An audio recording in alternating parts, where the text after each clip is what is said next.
Let's go watch it in 2D. No, let's go watch it in 3D. But if we watch it in 3D, then is it worth the cost? Introducing the all-new ROkit IO 3D. It's the revolutionary 3D phone that works without glasses and comes with RockFlix 3D, the world's largest library of 3D content from major studios. The 3D is amazing. Look at this 3D. This is crazy. He's coming out of the screen. Hello. This is Adolf, and I'm by myself, and I'm doing the review of ROkit Pro 3D phone that I have. Before I get started, I do want to say that this is the only review I'm going to have for it. I did not write a written review for this because to show solidarity for the writer's strike, we're not having any written reviews. So one other thing I wanted to say before we get started is that the providers of ROkit did provide me this phone. I did not purchase it on my own, and they did not influence my review at all. They didn't tell me what I could say or what I can't say, and so that's something to be aware of. And finally, I did not test out many key features that people may want to know about, like cellular and 4G internet services. I did not want to try to get a month of AT&T, a month of Verizon, a month of T-Mobile, and see how this phone did. That's a lot of work. That's a lot of time. I don't want to do it. So I did it. I assume that it works fine. I mean, I don't know for fact, but I assume that it will handle your phone calls and your internet. But obviously your mileage varies depending where you live and what carrier you have. And just does not have 5G, so that's something to be aware of. But I assume that it could be your basic phone if you want it to be. But I did not try it to be that way because I did not want to pay for phone bills for 1 month to just test things out. That's a lot of money and time and work. Now on to the 3D aspect. So the 3D actually looks pretty good. I'm very, very happy how the ROkit 3D phone looks when you're actually using it. It looks fabulous. You definitely get some pop out, definitely get some depth, and it looks very high resolution. It reminds me a lot of Nintendo 3DS hardware, and not the new 3DS, but the old 3DS, because this doesn't have the eye tracking software the new 3DS that has, or the new 3DS has a camera system and eye tracking software, and this doesn't have that. It just is a 3D glasses-free screen. And so it's similar in that way. You have to hold it in a certain way, like 3DS, to see it. Now, the issue here is that I feel like the 3D is very prominent. Like, you definitely get pop out, definitely get depth, and it looks very bright and very nice. The only issue is the fingerprints. This is a touchscreen, so you have to use your fingers to do it, unless you want to use a stylus or something.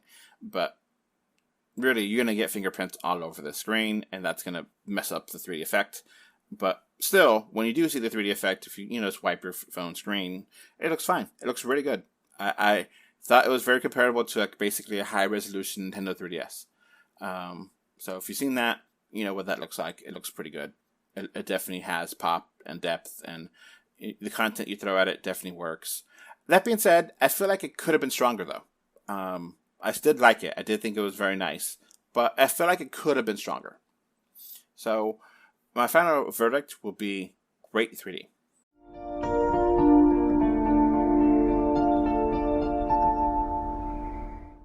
Now on to the phone itself. So I'm going to separate this as two sections because it's important. I think hardware is one section and software is another section. Hardware-wise, this is 2 GHz quad-core plus a 1.5 GHz quad-core MT6763 processor with a ARM GPU Mali G71. What that basically means is that this processor was originally released in 2017. It's 2023 now. So that is not at all something that is comparable to other modern phones that were released recently, like the iPhone 14 Pro Max or the Samsung S23 or anything like that. Now, the phone it comes with its own little case and own little screen protector, and the screen is 5.9 inches high definition, and it looks good and feels good in the hand. The touchscreen is responsive and works really well. It comes with 64 gigs built in of storage, and it has a micro SD card slot, so you can put in a micro SD card and put whatever else content you want to use and use it for. It also has a fingerprint sensor on the rear, and the fingerprint sensor does work really well. I had no problems with it. It worked every time I wanted to use it. I never had any issues, and it worked as good, if not equal to. It worked as good as Apple's Touch ID that was on older iPhones, like the iPhone 8 and prior. I do feel like the screen looks really good. It's an IPS color 2160 x 1080 HD screen. I do feel like the screen looks sharp, looks clean. The refresh rate seems a little slow. I really feel like a little bit of the screen just doesn't pop up as fast as I would like it to be. But it does work, and it does have built-in 13 megapixel rear cameras and front-facing camera of 8 megapixels. So you definitely get some really cool selfies and some really 3D pictures and video from it. So that's cool. That definitely is nice. I can't really tell how this picture quality is compared to other phones, but it's fine. I don't think people are gonna be like, oh, this looks like crap. I think it looks fine. It has a gyroscope and accelerometer, which is built in, and it has 802.11b GN Wi-Fi, which is not the newest Wi-Fi, but it works, and Bluetooth 4, which is not the newest Wi-Fi, but it works, and it even has a 3.5 headphone jack. So hey, that's cool, and a lot of new phones don't have those anymore. It has all the functions and basic things that you would expect from a budget phone, and does not have 5G, like I said before. You do need to use the sweet spot and hold it in a certain way to see the 3D effect, but it does work. Hardware-wise, it ain't bad for under $200. I think it's actually pretty good for less than $200.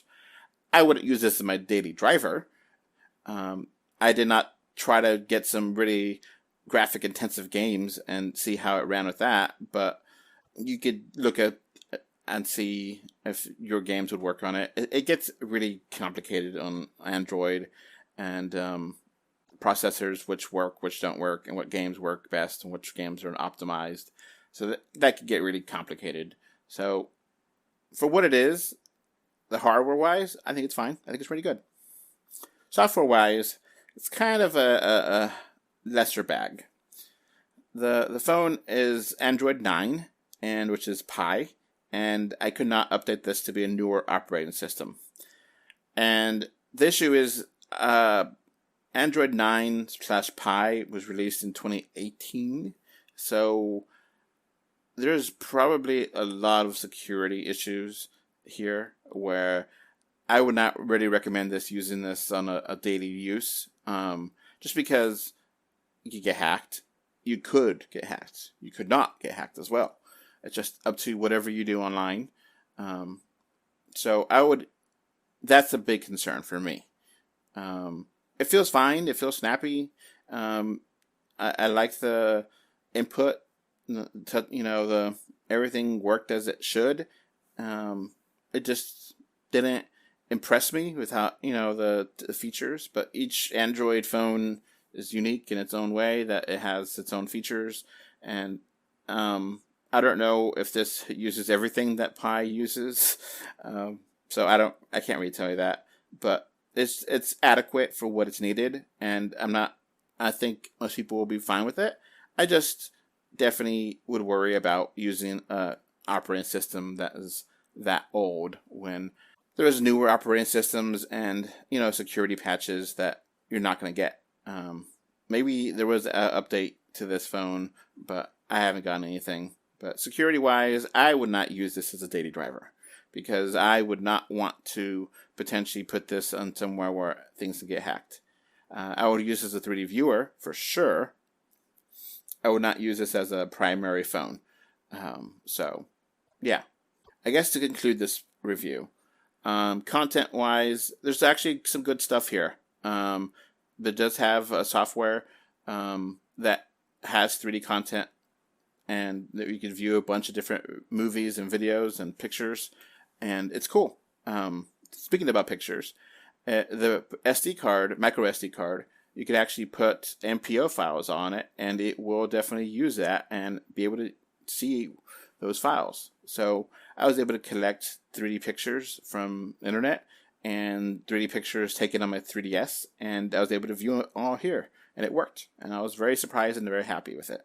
So that's cool. That is definitely a cool aspect of the software that is able to use that. I'm impressed by that aspect. I'm not impressed by the operating system, but hey, that's good enough. It's not a high-end phone. It's a budget phone. So for what it is, I'm cool with that. All right, to, I guess, overall conclusions of this phone review. I recommend this as a 3D viewer.